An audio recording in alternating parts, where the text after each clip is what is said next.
gracias por invitarme. La verdad es que hace ya tiempo que preparé una selección de escritos bahá'ís, hay muchísimos que hablan del tema precisamente esto, de cómo poder afrontar las dificultades en la vida. Y a mucha gente que se lo he dejado me han dicho, ay, públicalo, pero yo soy muy modesto y creo que no aportaré gran cosa si lo publico. Pero sí que es verdad que en los escritos bahá'ís hay muchas explicaciones dentro de lo difícil que es explicar los problemas, las desgracias y las dificultades que hay en el mundo. De hecho, las personas que no son creyentes suelen decir que la religión es como un consuelo imaginario que tienen los creyentes para sobrellevar las dificultades, pero no aportan ninguna prueba de que eso sea así. Sin embargo, la ciencia sí que ha mostrado que las personas que son creyentes, que confían en el poder de la oración, sanan antes y tienen como una resistencia mayor a las enfermedades. Eso está probado por diversos estudios científicos. Pero bueno, lo cierto es que desde siempre ha preocupado el sufrimiento en el mundo y hoy vivimos una época que no solo por la pandemia, sino por muchas otras razones, no hay rincón del globo que no esté padeciendo toda clase de calamidades, desde la más actual, que es esta infección, pero también los problemas de injusticia, el padecimiento que tienen los niños y las personas indefensas, la pobreza económica, toda una serie de cosas que afectan globalmente a la humanidad hoy día. El que no sepamos bien la razón de todos esos sufrimientos, de algunos sí que lo sabemos, claro está, los que se provocan a causa de la injusticia sabemos que tienen un origen en la injusticia. Pero hay otros de los que no sabemos muy bien la razón. Por ejemplo, los cataclismos, por ejemplo, un terremoto inesperado, una erupción volcánica, cosas como estas, pues no sabemos qué sentido tienen. Y bueno, sabemos que se han producido, un maremoto se produce porque ha habido un terremoto, pero no sabemos por qué. ¿Por qué pasan estas cosas para las personas que estaban allá y de pronto pues mueren o pierden sus propiedades o padecen? El hecho de que no sepamos la sabiduría que hay detrás de lo que ocurre no significa que no haya una sabiduría, ni un motivo, ni una razón para lo que ocurre. Simplemente que puede que en este mundo no podamos entenderlas. Hay cosas que nos pasan y que nos molestan y nos causan sufrimiento, pero que al cabo de un tiempo sí que logramos entender que, ay, qué bien que pasó esto, por qué me libré de tal cosa o por qué fue en realidad un beneficio mayor. Todos tenemos experiencias de esto, que hemos puesto ilusión en algo que finalmente no salió y después decimos, uff, menos mal de la que me libré. Pero hay otras que efectivamente no podemos saberlas. Pero el que no sepamos no quiere decir que no exista un motivo. Por ejemplo,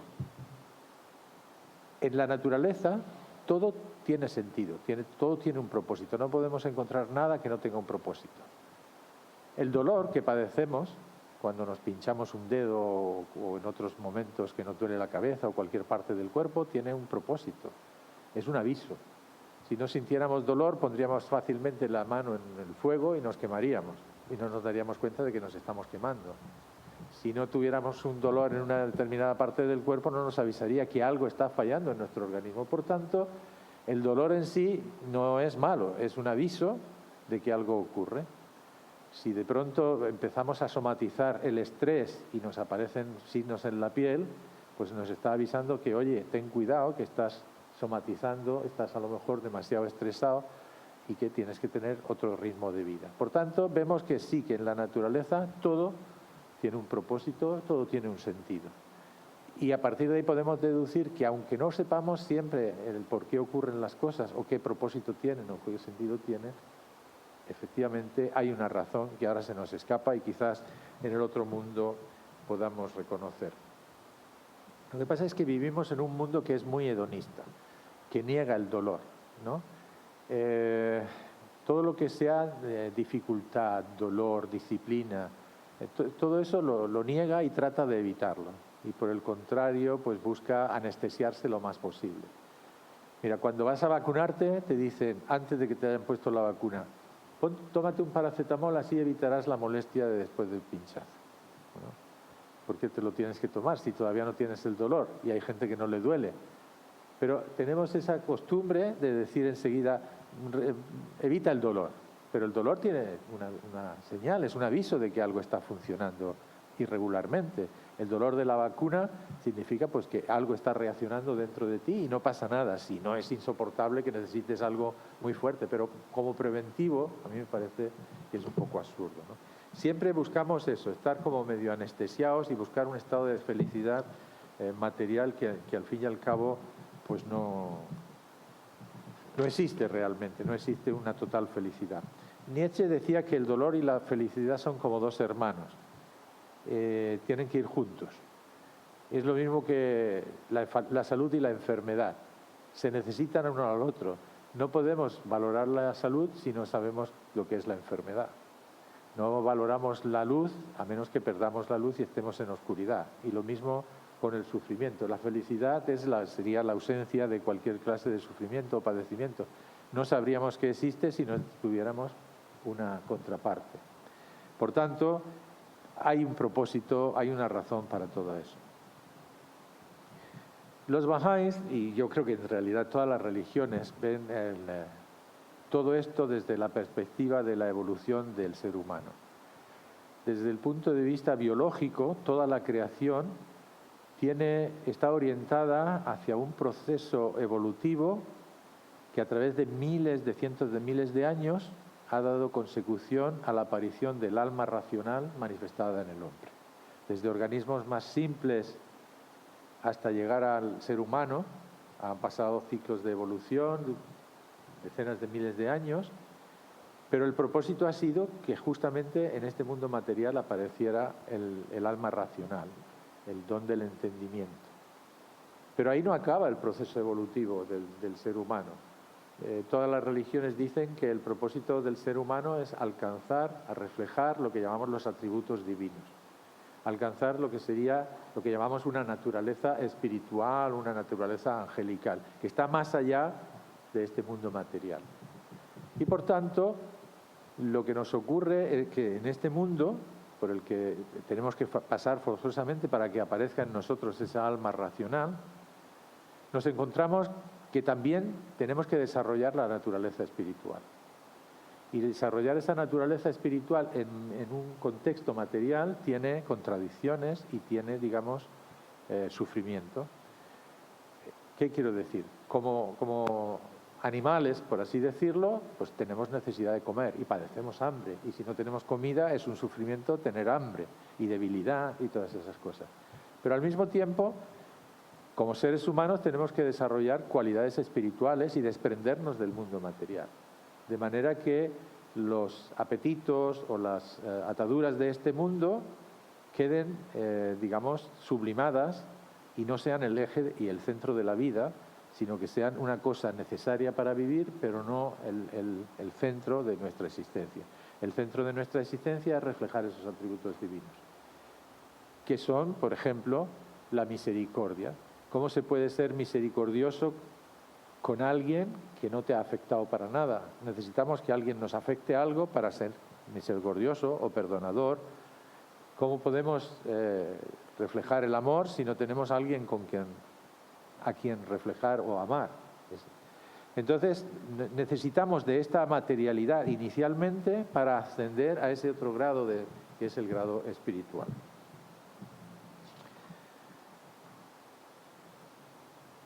Entonces, ahora podemos analizar un poco cuáles son, por qué padecemos. Nosotros llamamos a esos padecimientos, les llamamos pruebas, porque en realidad nos ponen a prueba. Son como exámenes, son como oportunidades para evaluarnos. Las pruebas o las dificultades que afrontamos son de tres clases. Una, las que nos provocamos nosotros mismos. Si yo tomo veneno, pues voy a enfermar y yo soy el responsable. Si yo murmuro, la gente no me va a querer. Si yo soy una persona que no atiendo a mi familia, luego no me tengo que sorprender que surjan problemas dentro de la familia. Es decir, hay algunas cosas que tienen que ver con nuestra actitud, con nuestro carácter y cómo nos comportamos y qué hacemos, qué cosas materiales hacemos. Hay otra que tiene que ver con los demás, es decir, como vivimos en un mundo en el que estamos en interrelación, no solo me afecta lo que yo hago, sino que me afecta lo que otros hacen. Por ejemplo, si hay un tirano en un país y martiriza a la gente o les quita libertades o les mantiene en la pobreza, la ha causado otra persona. No he sido yo, me lo han causado, pero ha sido otro. O por el contrario, si yo soy un calumniador y voy calumniando a alguien y causándole sufrimiento por mi actitud, la culpa es mía. No puedo culpar a nadie más. Y luego hay pues otra serie de problemas, que son esos que decía antes, que no se sabe muy bien a ciencia cierta por qué pasan, pero que tenemos la seguridad de que algún día descubriremos la razón. La mayor parte de los problemas que enfrentamos vienen de nuestro carácter, vienen de cómo somos. Pero como nos negamos a reconocer los defectos de nuestro carácter, siempre le echamos la culpa a los demás, ¿no?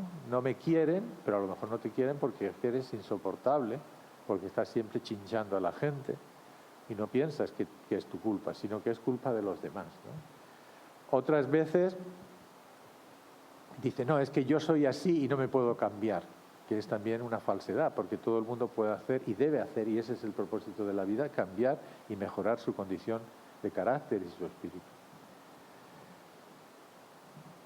Pero si nosotros tomamos una acción positiva y nos esforzamos por cambiar como somos, van a cambiar también las circunstancias que nos rodean y, por tanto, el sufrimiento que padecemos.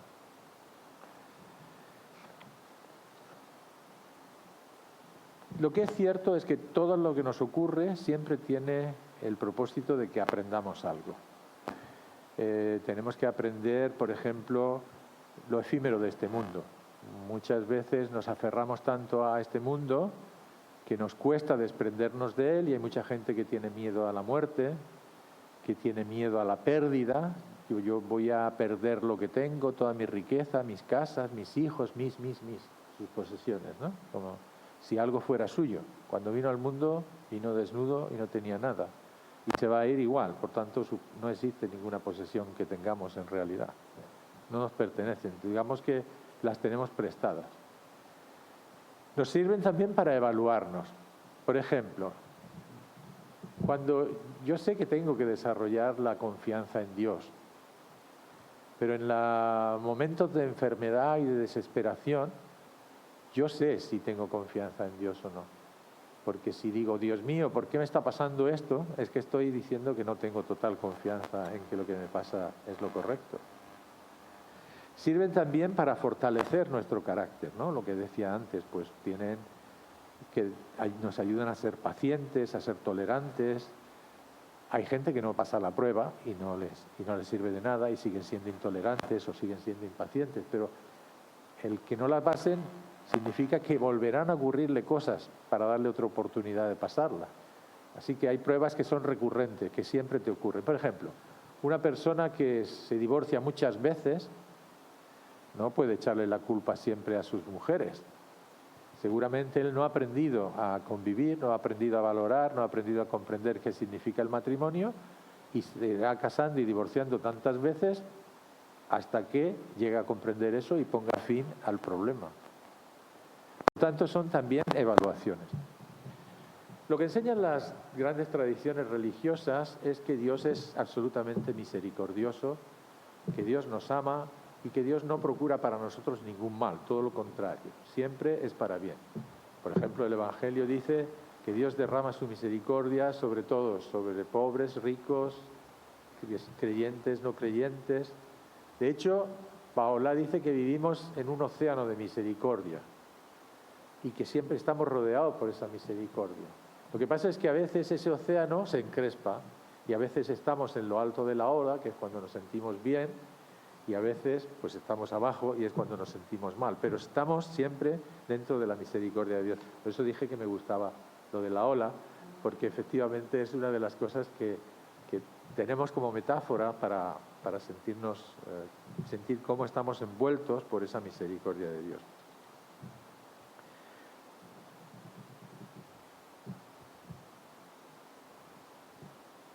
La cuestión es que el creyente, al tener confianza absoluta en Dios, en la misericordia de Dios, no puede percibir lo que le ocurra como un castigo. Lo tiene que percibir como una gracia, como una misericordia, aunque no sepa comprender la razón en ese momento. Por ejemplo, si yo tengo un hijo y le digo, mira, pues no toques esto porque si lo tocas y se rompe, te castigaré. Y luego le castigo porque lo tocó y lo rompió. Es para que aprenda. No es un castigo vengativo, no es una cosa para fastidiarle, sino es para que aprenda que hay cosas que tienen consecuencias si uno las hace mal. Y las consecuencias no son un castigo, son una advertencia, para que sepamos que eso no tenemos que hacerlo porque va en nuestro perjuicio o en el perjuicio de los demás. Por tanto, si tenemos esa clase de confianza de que Dios es absolutamente misericordioso, tenemos que aceptar lo que nos venga con absoluta confianza, de que no va a producirnos ningún mal. Y lo único que tenemos que preocuparnos es saber sacar provecho de eso, porque si lo entendemos como una posibilidad de aprender, entonces pues, aprenderemos, buscaremos lo que hay de bueno en eso. Si no, lo que haremos será lamentarnos, quejarnos, decir que otro tiene la culpa, mira qué me pasa, por qué a mí, qué desgraciado soy. Mientras que la verdadera actitud es la actitud que ahora llaman de resiliencia, que es la actitud de buscar ocasiones para sacar provecho de lo que pasa.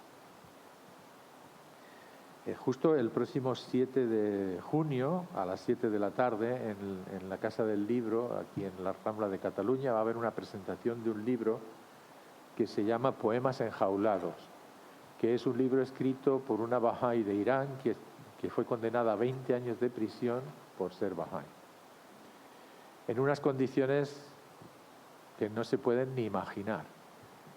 Pues estuvo en muchas prisiones, en algunas de ellas eran auténticamente granjas que habían habilitado como prisión, con un solo lavabo para centenares de personas, viviendo en celdas que tenían que estar durmiendo pegados uno al lado del otro. En sus poemas, ella escribió en la cárcel, en trocitos de papel, en servilletas, que luego pasaba a los que la visitaban en los dobladillos o en los que salían de la cárcel, en los dobladillos de la ropa para sacarlos fuera de la cárcel. Escribía poemas que eran la expresión de su experiencia resiliente, ¿no? Lo primero que hizo, cuenta ella, es cuando llegó a la cárcel de Teherán, que estaban así apretados, vio que había tanto mugre y tanta suciedad que decidió, pues lo primero que hacer es mejorar las condiciones. Y con cáscaras de pipas y con diferentes objetos fue decorando la celda para sentirse mejor, ¿no? Y la actitud que ella mantuvo todo el tiempo es que ella tenía que mejorar las condiciones, no solo suyas, sino de las presas, ¿no? Entonces había presas allá de, pues yo qué sé, que eran drogadictas, delgadas, que habían vendido a sus hijos por droga, gente muy desechada de la sociedad, que ella decía que hasta le costaba trabajo acercarse a ellas porque ellas le rechazaban. Estaban tan acostumbradas a que se acercara a alguien para sacar algo de provecho que al principio ponían prevención de que esta Bahá'í se acercara a ellas porque a ver qué quiere de mí, por qué me está tratando bien. Y decía que para ella fue un reto aceptar esa reacción y no rechazar a su vez a esa persona. Eso es la actitud resiliente, ¿no? Que es una actitud que busca mejorar las condiciones, sacar provecho. Es una actitud resiliente, por ejemplo, la de los Bahá'ís de Irán, que tienen prohibido a sus jóvenes por el gobierno acudir a la universidad y que montaron su propia red de estudios universitarios por Internet, a pesar de que luego el gobierno encarceló a los profesores, confiscó el material, pero aún así siguen con Internet tratando de encontrar soluciones al problema de su formación. Las pruebas nos son también para sacar lo mejor de nosotros mismos. Por ejemplo, si un atleta no se esfuerza y pone el máximo de empeño en lo que está haciendo, no va a conseguir mejorar sus marcas, pero necesita incluso a veces dolor para superar su condición física, pero lo acepta de un grado porque sabe que detrás de eso hay un provecho. Entonces, las pruebas son también eso, una forma de ponerte al límite de tus posibilidades para que salga lo mejor de ti, lo mejor de tu carácter y se vaya forjando ese carácter. Lo que sabemos es que en este mundo material no va a haber nunca un confort absoluto y que nadie se libra de tener dificultades, ni pobres, ni ricos, ni príncipes, ni eclesiásticos. Todos a lo largo de su vida están sujetos a las limitaciones de este mundo imperfecto, de este mundo material. Todos se enfermarán, todos llegará un día que su cuerpo se desintegrará y físicamente morirán. Y cuando digo las imperfecciones de este mundo, lo digo en sentido relativo. Cada plano de existencia en sí mismo es perfecto, pero en comparación con el siguiente es imperfecto. Quiere decir, el mineral en sí mismo es perfecto, pero en comparación con las capacidades o las posibilidades de un vegetal o de un animal es imperfecto. Entonces, para nosotros que somos seres espirituales, este mundo es imperfecto, porque está lejos de lo que somos o de lo que tenemos que llegar a ser, aunque en sí mismo sea perfecto y tenga su orden y tenga su qué, ¿no? Hay una historia, no sé cuánto tiempo, bueno, ya me avisaréis, cuando se ha pasado ya. No. Vale, me quedo. Hay una historia que igual la habéis escuchado ya, que es ilustrativa de cómo no sabemos entender el significado del sufrimiento y eso nos hace padecer más. Sufrimos porque queremos el control de todo y nadie tiene el control de todo. Entonces eso nos frustra cuando hay algo que no podemos controlar. Sufrimos cuando no entendemos y por eso siempre buscamos explicaciones para entender. Y por eso vienen los mensajeros de Dios, para ayudarnos a entender la razón del sufrimiento. O sea, hay una historia que muestra la incapacidad que en ocasiones tenemos para entender la sabiduría que hay en las dificultades de la vida. Y dice así: un joven, igual la habéis escuchado ya, paseaba por el bosque y en su camino halló una crisálida de mariposa que estaba resguardada entre unas hojas de una planta. La curiosidad le llevó a cogerlo y llevárselo a su casa para ver cómo se producía el nacimiento de la mariposa. Tras esperar un tiempo, el joven observó con emoción que ya empezaba a abrirse un agujerito en el capullo aquel y pues se puso muy contento y empezó ahí a observar. Pero veía que la mariposa pues no lograba abrir del todo el agujero. Entonces pensó, voy a ayudarle, pobrecita, que está teniendo muchas dificultades. Cogió unas tijeras y abrió más el agujerito aquel para permitir la salida de la mariposa. Entonces, efectivamente, sí, la mariposa salió, pero él se quedó asombrado de que en realidad no se puso a volar, sino que se quedó ahí como hinchada, con las alas replegadas y sin moverse. ¿Y eso por qué? Porque no se había dado cuenta que todo el esfuerzo que hace la mariposa de salir del capullo hace el esfuerzo de irrigar sus alas, de mover la sangre hacia las alas y de producir el efecto de que las alas alcancen su completo desarrollo, porque ahí estaban como plegadas. Hasta que no llegan los fluidos, pues no se despliegan y no puede volar. Lo mismo que pasa con el bebé y el pulmón, que hasta que no nace y no expande el pulmón no hay respiración. Pues igual le pasaba a la mariposa. Y entonces eso le llevó a darse cuenta de que en realidad nosotros no podemos entender las razones de todo sufrimiento y que a veces el sufrimiento tiene también sus ventajas. Bueno, también hay el clásico cuento, seguro que lo habéis escuchado alguna vez, que se llama ¿Cómo sabéis que es una desgracia? De aquel chino, ¿no? Ese ya lo sabéis, ¿no? Por tanto, no lo cuento, pues igual, si ya lo sabéis. Bueno, dice que hace muchos años en una aldea de China vivía un campesino con su hijo y que la única posesión material que tenía pues era un trozo de tierra, su cabaña y tenía un caballo que había heredado de su padre. Entonces un buen día el caballo se escapó y dejó al pobre hombre sin su medio de labranza y un medio importante para su vida. Entonces los campesinos del pueblo vinieron a decirle, a lamentarse, ¡ay, pobre, que era todo lo que tenías, qué desgracia! Y él les dijo, no, ¿cómo sabéis que es una desgracia? Y todos dijeron, bueno, qué rarito es este hombre, ¿no? Pues si no encuentra una desgracia, que su medio de vida se le escape, pues no sé qué va a ser, pero bueno, no vayamos a fastidiarle más. Entonces, unas semanas más tarde, el caballo volvió, pero volvió con una yegua.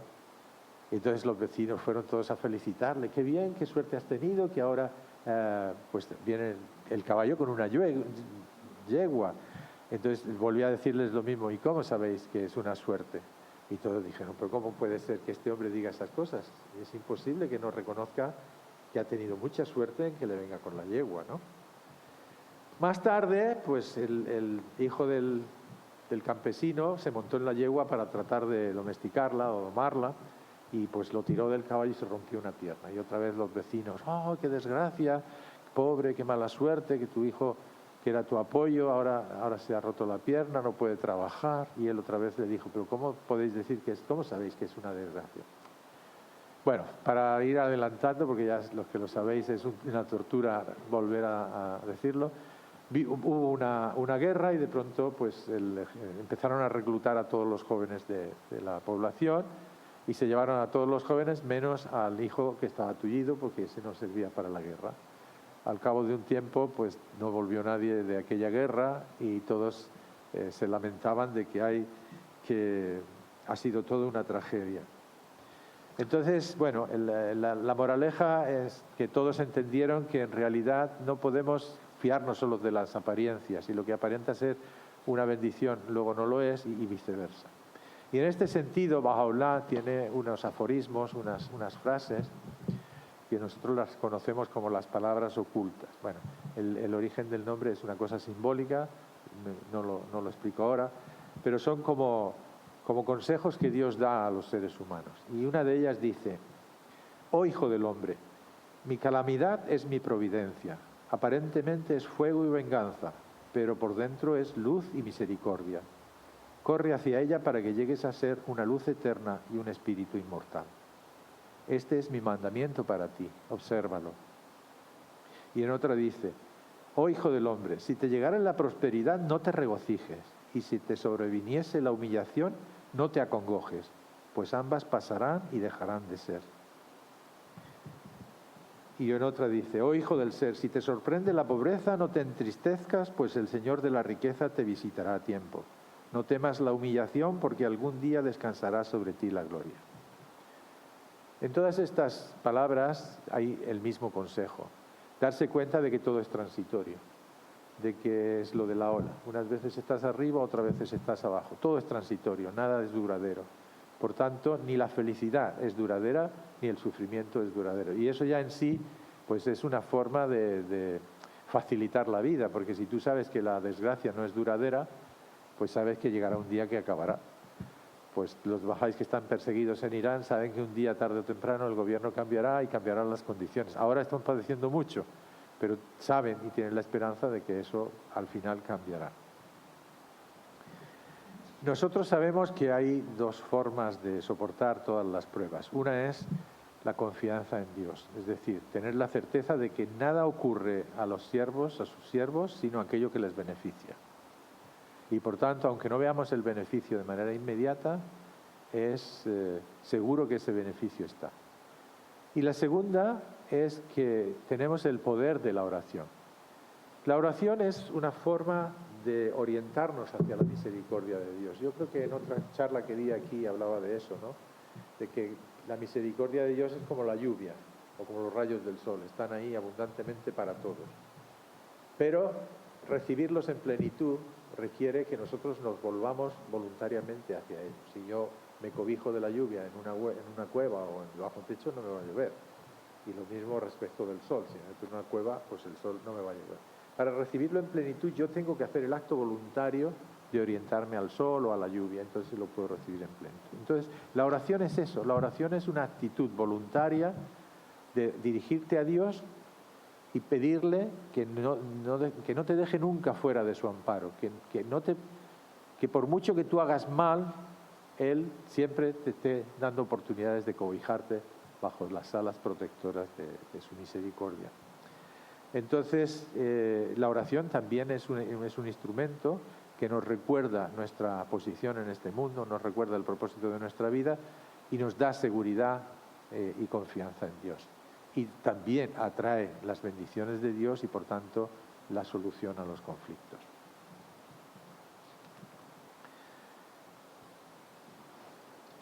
Una de las cosas que la gente no soporta es el tema de la muerte, ¿no? Hay mucha gente que tiene miedo a la muerte y que, pues, bueno, lo considera el peor de las cosas que le puede ocurrir. Hay gente que se le muere algún familiar y está de luto y deprimido por el resto de sus días. Pero los creyentes saben que la muerte es solo un tránsito a una condición diferente. Es como la muerte del gusano en la crisálida, que luego va a dar lugar al nacimiento de la mariposa, con otros poderes, con otras capacidades, y en un reino, el reino espiritual, que es tan diferente de este como lo es el mundo del vientre de la madre, mientras estamos en el vientre de la madre, con el mundo cuando nacemos a esta realidad. Entonces, también tener esa concepción de lo que es la vida y de lo que es la muerte hace que veamos ese trago, ese tránsito, ese nacimiento a otra realidad, no como un problema, no como algo angustioso, sino como algo liberador, como algo que además es inevitable, porque hemos sido creados con esa condición de que tenemos que transitar de este mundo material a ese otro mundo material y que no se acaba la vida porque nuestro cuerpo físico se destruya. Una de las cosas que dice Baha'u'lláh es que tenemos que regocijarnos con la alegría del propio corazón para ser digno de encontrar a Dios y reflejar su belleza. Quiere decir que la alegría no la podemos encontrar fuera de nosotros, tenemos que encontrarla dentro de nosotros. Tenemos que encontrarla en esa confianza en Dios, en ese amor a Dios, en ese anhelo de alcanzar su presencia y no en la posición de las cosas materiales que sabemos que inevitablemente se han de quedar aquí y se van a perder. No las vamos a poder transportar a ninguna parte.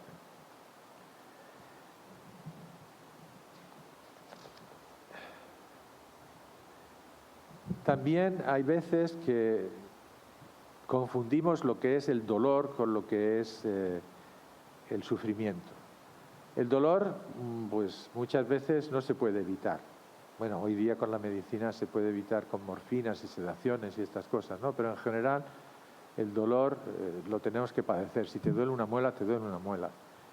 Pero el sufrimiento, no. El sufrimiento es una cosa que está bajo nuestro control, porque es una actitud. Nosotros somos los que decidimos si queremos sufrir o no. Si yo estoy lamentándome continuamente de todo lo que me ocurre, estaré sufriendo, estaré padeciendo.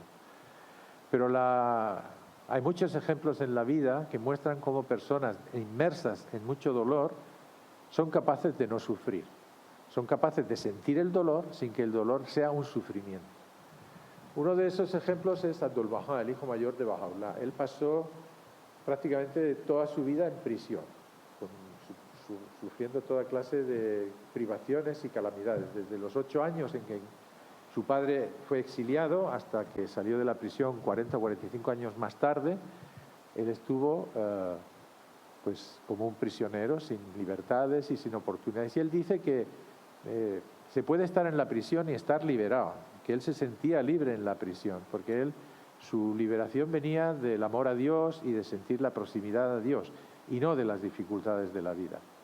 Viktor Frankl, aquel psiquiatra famoso austriaco que vivió en los campos de concentración nazis, él relata que las personas que sobrevivían a los campos de concentración, a pesar del dolor, eran los que dedicaban su vida o su energía a satisfacer las necesidades de los demás.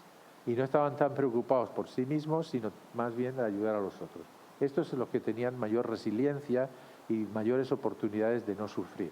El dolor lo sentían, las privaciones las sentían, el hambre las sentían, pero la actitud, el sufrimiento, estaba bajo control de ellos. Y por tanto nosotros también, como creyentes, tenemos la posibilidad de tener bajo control nuestro propio sufrimiento. También las personas resilientes son las que no intentan controlarlo todo, porque ya sabemos que pocas cosas están bajo nuestro control. La mayor parte no están bajo nuestro control. No podemos controlar si nos enfermamos o no, no podemos controlar si nos vamos a morir o no. Hay muchas cosas que nos pasan y que irremediablemente pasan y que no hemos tenido nada que ver con ello y que no podemos hacer nada más que pues tener una actitud resiliente y tener como la de Mahbaz. Hay una quería leeros un poema de los que ha escrito Mahbad, que serán en ese libro que se presentará el día 7, y que muestra cuál era su actitud, cómo reaccionaba ella ante la vida. Es muy bonito, dice: hoy, al pasar por el patio de la cárcel, me encontré a un gorrión. Picoteaba un trozo de pan bien congelado, una migaja fría en la nieve. Tú y yo somos los dos prisioneros hambrientos, le dije. En aquel instante abandonó la miga y se alejó volando. Ante eso pensé: ¿acaso eres tú menos que este pobre gorrión? Dime, ¿por qué no sueltas el pan igual que el pájaro? Deja esa miga y vuela aunque te roa el hambre. El sentido de la resiliencia se ve muy bien en este verso. Claro, está traducido, no tiene las rimas, pero todo el libro es así. Todo el libro es como ella se da cuenta de lo que le está atando y de pronto dice: no tengo que dejarme atar, me tengo que desesclavizar. Estoy en la cárcel, pero no quiero que mi yo esté en la cárcel. Estará mi cuerpo, pero yo tengo que ser libre, hasta del hambre, y ser como el pájaro que abandona y se va. Hay una cosa una historia, voy a contarles esta última historia y ya está. Una historia que leí, igual también la conocen, que había un campesino que estaba por las montañas y de pronto encontró un nido de águilas y vio un huevo aparentemente abandonado. Entonces decidió coger y llevárselo. Y cuando llegó a la granja, lo puso donde estaba la gallina incubando otros huevos, puso aquel huevo allá del águila. Al cabo de un tiempo, pues el águila nació y, como el resto de los hermanos pollitos, pues seguía a la madre a todas partes y picoteaba y fue creciendo, hasta que un día miró hacia arriba y vio un águila real volando en la inmensidad del espacio y le preguntó a la gallina: ¿y qué es esto? Y ella le dijo: no, es la reina de las aves, es un águila. Ella tiene para sí el dominio de las alturas, ella tiene una perspectiva de todo, pero en cambio nosotras no podemos ni volar y siempre tenemos que estar con la cabeza abajo picoteando. Y bueno, pues el aguilucho se conformó con eso y siguió siendo una gallina. Nosotros aprendemos, como aprende el pollito, de las cosas de los que nos rodean, pero hasta cierta edad. Después nos toca pensar por nosotros mismos y decidir por nosotros mismos. Si seguimos siempre imitando todo lo que pasa, no hay progreso ni para nosotros ni para la sociedad. Necesitamos pensar y decidir por nosotros mismos.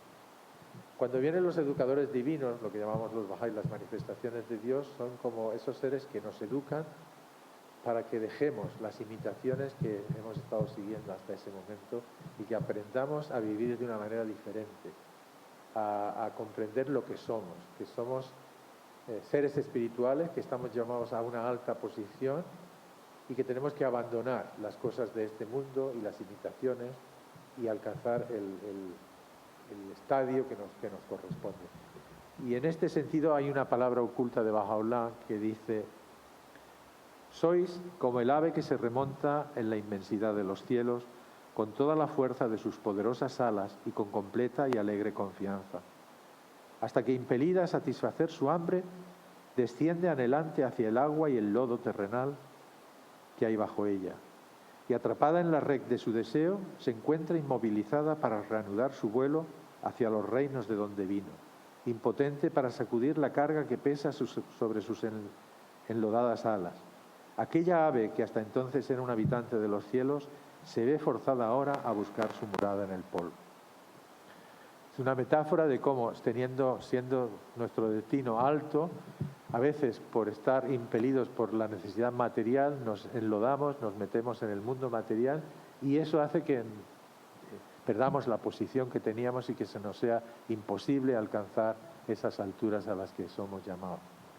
El propósito de todas las religiones es siempre ese: hacerle ver al ser humano que su destino no es este mundo, sino que hay otra realidad y que todo lo que le pase aquí tiene como propósito ayudarle a alcanzar esa realidad. Hay unos versos o textos que encontré, no recuerdo ahora de dónde los saqué, pero que me parecen muy oportunos para acabar. para que nos demos cuenta un poco como cierre de todo lo que llevo dicho. Dice, yo pedí fuerza y Dios me dio dificultades para hacerme fuerte. Yo pedí sabiduría y Dios me dio problemas para solucionar. Yo pedí prosperidad y Dios me dio cerebro y fuerzas para trabajar. Yo pedí coraje y Dios me dio peligros para vencer. Yo pedí amor y Dios me dio gente quebrantada a quien ayudar. Yo pedí favores y Dios me dio oportunidades. No recibí nada de lo que quería, pero recibí todo lo que necesitaba.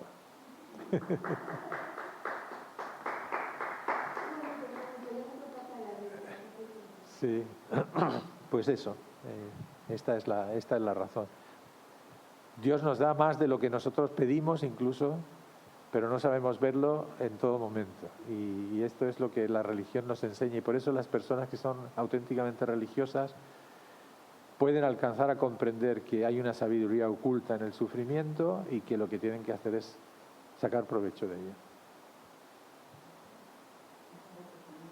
Mira.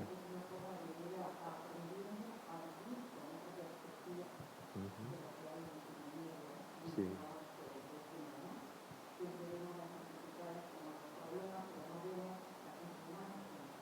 Ajá.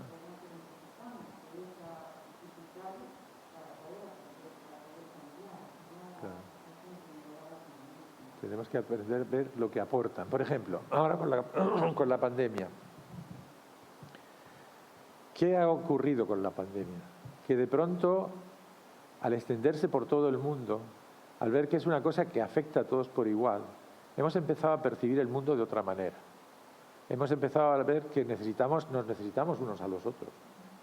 Hemos empezado a compartir experiencias científicas para encontrar soluciones rápidas para una vacuna. Y estamos descubriendo que el egoísmo que todavía existe y que se manifiesta en que acaparan en Occidente todas las vacunas para salvar su economía, no solucionará el problema, porque el virus seguirá estando en otras partes del mundo y al final retornará otra vez. Y que no podemos solucionar el problema únicamente nosotros, tenemos que hacer una solución global. Eso es una necesidad hoy en el mundo. Todos los problemas, desde el calentamiento climático hasta los vaivenes de la economía, todo lo que ocurre en el mundo ocurre porque falta la perspectiva mundialista, faltan las instituciones de gobierno mundial que favorezcan las interrelaciones entre las naciones. Falta que haya un Tribunal Internacional de Justicia que acabe con los desmanes de políticos que tienen dominados a sus pueblos.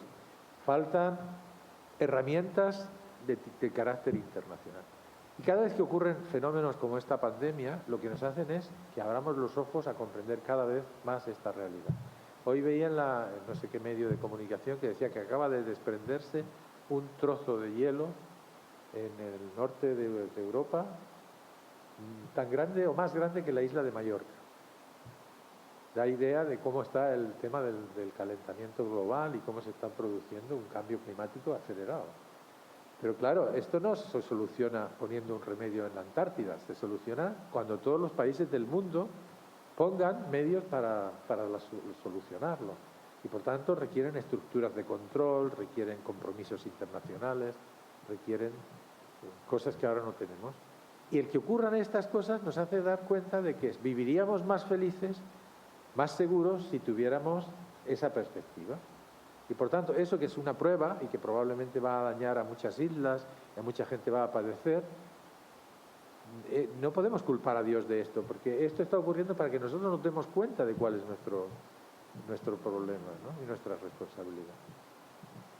Bueno. Por favor, por favor.